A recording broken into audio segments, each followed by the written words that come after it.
All right, Dave here. Well, working on the Hemi once again. So right now I'm doing the ARP exhaust studs. So I gotta take this one out. I already did all the rest of them, but taking this one out and going to put some Loctite and put it back in, then they're all done. So I'm using the double nut deal there. Looks a lot better. So I got these things here, you know, that work the same, go on the stud and put them in and out, but they mess up your threads. So if you really don't care about your threads, then that's great. They work really good. So right now I'm using the double nut method. So you put the one nut on there, then you put the second one, and then you tighten the second one against the first one. And it makes it nice and tight. Take it out. Put on my red Loctite here. A little bit will do just fine. A little there. A little here. All right. You don't want that thing coming out, you know, when you're taking your header off, so. All right, screw it back in. And these top ones are a little longer, and I'll show you why in a second here. All right, so now we got these tight against each other, so putting it in there, nice and tight. Then hold this firmly, and then try to snap this one back like so. And easy as that. Installed, threads are all perfect.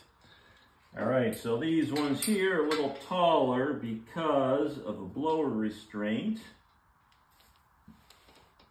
So we got this here that I had custom made for these heads out of stainless.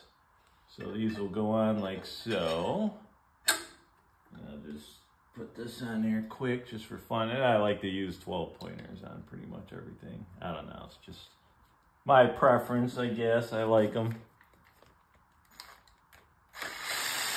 All right, so just kind of putting that in place here. So the blower restraints, and these are a little longer because, so now you got your exhaust plate that I'll be having to make my headers pretty soon here. So it goes like this and like that. And then your pin goes through. So that's like a brand new one there. Figure out where to drill the hole. Then you can bend them a little bit out so that way they miss your valve cover and stuff. So that's why these are a little longer. And then you put your straps from your blower into here, pin it in case your blower blows up and it's not flying all over the place. All right, so I got all my studs in. So what I'm gonna do next is probably make a plate to probably go around here, just out of steel, drill some holes, have it come out and have a hole in the steel so that way I can use that to lift my motor in and out of the car. So I'll do that. Then once I get the motor in a car, then I got these stainless steel.